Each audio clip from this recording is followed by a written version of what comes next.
Welcome to Sense of Style. I'm Stuart, and I've been collecting for about 5 years now, and I love the hobby. But there is one thing that bugs me about it, and it's not what you think. It's not the money, because I'm on a strict fragrance budget. I stick to it.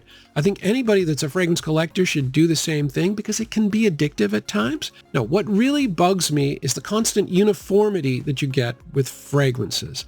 Fragrance houses find out what people like, and then they just give you more of the same with just little slight tweaks in the flankers. That really bugs me. It gets boring after a while. There's nothing like the breath of fresh air that you get when you try a new fragrance that's different and you like it and it works. I absolutely love that. I live for that. One of the reasons I got into fragrances wasn't just to smell good, but it was to be like an art connoisseur, to smell things that are different, that are creative. In order to do that, you got to break some rules. And I have 8 rule-breaking creative fragrances for you guys today. Fragrance number 1 doesn't just break the rules, it destroys them. This is Rasasi's Shuhrah. And while Rasasi tend to make a lot of clones, they also make a lot of twists, like heavy twists on existing fragrances.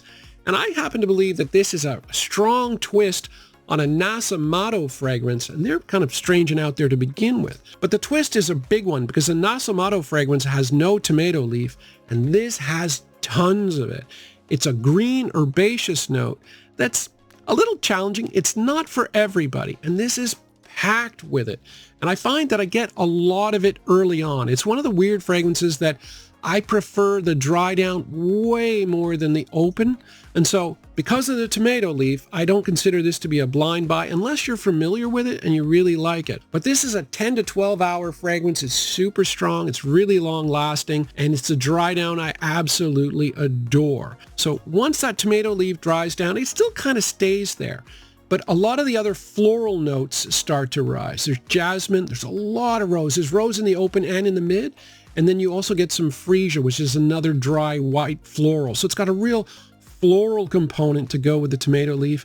And this being a Middle Eastern house, you also get, believe it or not, oud and leather, especially leather. So it's got a dark quality to it that pops up again about half an hour into it. It makes something strange and different and really potent and interesting. And, again, tomato leaf is strong, so be wary of it, but the dry down in this is incredible.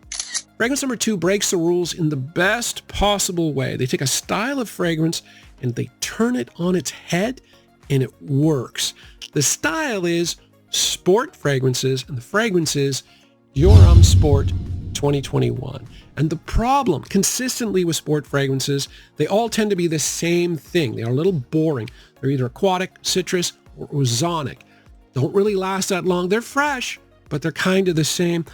Even Dior's had a lot of problems with their Dior Sport line. In fact, this is either the 4th or the 5th fragrance in that line. But I honestly believe that Francois Demachy just had it up to here with sport fragrances. He goes, I'm just going to make the best possible fragrance and we'll call it a sport fragrance. That's really what it feels like to me. Because yes, this does have some citrus. So it's got freshness. It's got lemon and bergamot. But really, this is built around resins, especially fresh resins, but there's amber in here as well. So it's amber, olibanum, and elemi. And so it's got a resinous quality, which is more high-end than you're going to get in a typical sport fragrance. And actually, from everything that I've read, people say, it's really not a sport fragrance. It's like a really good work fragrance for business scenarios, or like a casually elegant fragrance. And you know what? Sport fragrances are not that popular to begin with. If you're going to turn any style on its head, sport fragrances is the way to go. I haven't seen too many of them lately. And this turned out to be really good.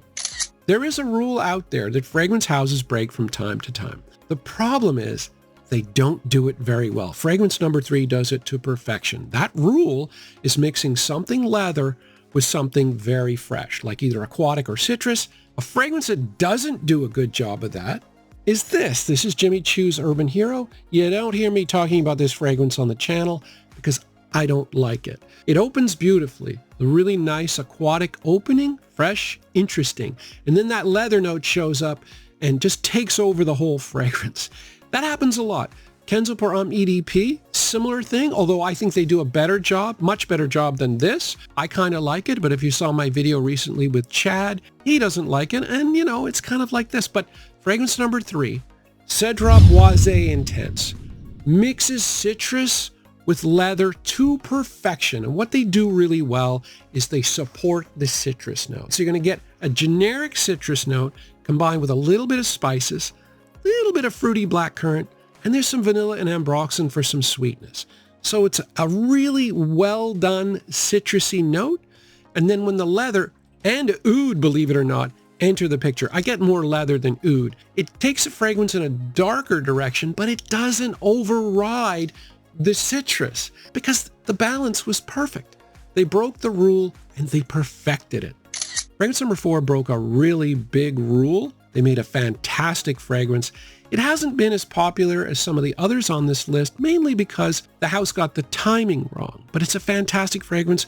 It's La Nuit de L'Homme Eau de Parfum. And the rule is never veer too far away from the original. And the original in this case was La Nuit de L'Homme, which was a subtle interplay between cardamom, lavender, and cedar.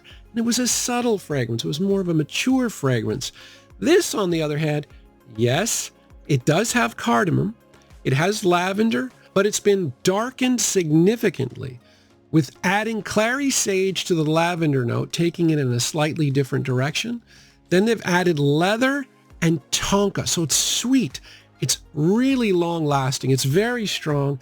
And basically what happened was this was designed for younger people, but L'Oreal, who owns YSL, got the timing wrong. 2017 to 2021, L'Oreal targeted the youth market. They started making sweet fragrances, but they didn't count on Sauvage and Bleu de Chanel hanging in there. And so the style didn't quite change. Had they made this fragrance in 2021, 22, or 23, it would have been a huge success because this is a really nice, pleasant, high quality sweet fragrance, but it came out too early. It got kind of covered up. But I love it. It's one of the very few fragrances, I think there's about 8 or 9, where I sampled it and like within a day or two, I had a full bottle because I liked it that much. I think it's fantastic. And if you like the modern sweet fragrances, man, this is one you really got to try. Fragrance number 5 comes from a rule-breaking house. They live for breaking rules. And boy, did they break the rules with this particular line. The house is Hermes, the line is H24, and the fragrance is Herb Vives. And yeah, it's a great idea to make vegetal fragrance line that's green and not sweet at all, right in the middle of a gourmand revolution. And that's Hermes for you. They go in their own direction. However, this is a really good fragrance, especially for what's going on right now. Like this really hot August weather, it's super humid. This fragrance was made for it. And so if you live in a warm climate, you know, the Southern Europe or the Southern States or India kind of thing, this would be fantastic because it's made to cool you down and it smells cool and it's just different. So it's meant to smell like an herb garden after a rainstorm. And it's not the kind of herbs that you normally get in fragrances. It's not things like sage or lavender. No, it's things like sorrel, parsley, kind of things you would be growing in your garden. And so it's a different kind of herbal feel. It's very green. It's very dry. You do get a pear note in the mid. And I notice on the Fragrantica site, not a lot of people pick pear, but don't ignore the fact that that pear gives it a nice little subtle amount of sweet fruitiness that really is there, that really makes the fragrance pleasant. But the base is where the fragrance differentiates itself from everything because they use an aroma chemical called Fizz Cool that had traditionally been used in flavoring, not in skin care and not in fragrances. And what it's designed to do is create a chemical reaction when it touches moist skin. Right? So if you're eating it, it'll give you a cooling sensation, but it does the same thing if it's humid weather and you spray it on, it makes you feel a little bit cooler. So I get about 6 hours in terms of longevity. I really like the dry down. The only problem with this is it doesn't really project much, but it feels cooler. It's definitely very fresh, but yeah, it's just not trendy at all. Fragrance number 6 is Acqua de Parma's Mandorlo di Sicilia. And this time last year, I filmed a video with Chad, and he had 12 Acqua de Parma fragrances. Half of them were in the Mediterranean line. All of them were very fresh, except for this one.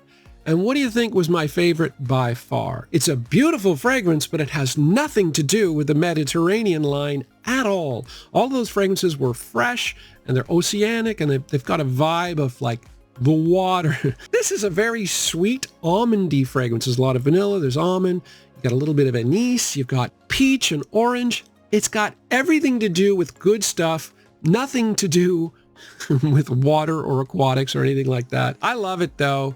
Easily my favorite, but don't buy this one thinking that it's a summer fragrance. It's really not. I think this one would be perfect in the spring and the fall. Mandorlo. Fragrance number 7 doesn't actually break any scent rules, but it was a revelation, and it broke a rule that I had about what gets you compliments. It's Banana Republic's Dark Cherry and Amber, and it bears a sort of ballpark similarity to Baccarat Rouge 540, right? So it's in that realm. Basically, you're going to get sour cherry, cherry blossom, pink freesia, and amber. So sweet, cherry. Think Baccarat Rouge 540. Why I'm surprised by it is I don't get good performance here. It doesn't project all that much. It's moderate. It lasts about between 3 and 4 hours. But I swear to you, except for the Dior Sauvage DNA, and I own over 300 fragrances, I get more compliments wearing this than anything else. I mean, I think Dylan Blue is number 1. This has got to be number 2. Every time I put it on, I get compliments. It makes no sense to me. I don't understand it. Maybe the Baccarat Rouge 540 DNA is more popular than I ever imagined, but for whatever reason, and I mean, it just doesn't perform that well, but people notice it, and I get compliments, so yeah. Finally, we have Davidoff Cool Water Intense, and the rule that this one breaks is it has no business, again, being in the line that it's in. It's a nice fragrance, but I have 2 other fragrances in the line. This is Cool Water Wave. This is the original Cool Water. These are both aquatics. They're both very fresh. They're great to wear in the summer and in the spring. Cool Water Intense, on the other hand, has green mandarin, coconut, and amber. It's a sweet fragrance. And I don't get any freshness here. Well, maybe just a hint of it. But really, for the most part, I really like this because I like sweet fragrances. But yeah, I was shocked when I tried it. I was expecting something in the Cool Water line. But it really does work for me. Now, I do like the note of coconut. There's not a whole lot here. But the amber and the mandarin work together really nicely. I get good performance with it. I still think it's a good fragrance. But yeah, it definitely broke a rule as far as, you know, keeping the flankers in line. Anyway, yeah, like I'm a big believer in creativity, no matter what you're doing creativity in. And I think, yeah, you got to break some eggs to make some good stuff. And breaking rules, it's the way to go. I love that. I love rule breaking stuff. Anyway, I hope you enjoyed the video. Thanks, guys, for watching.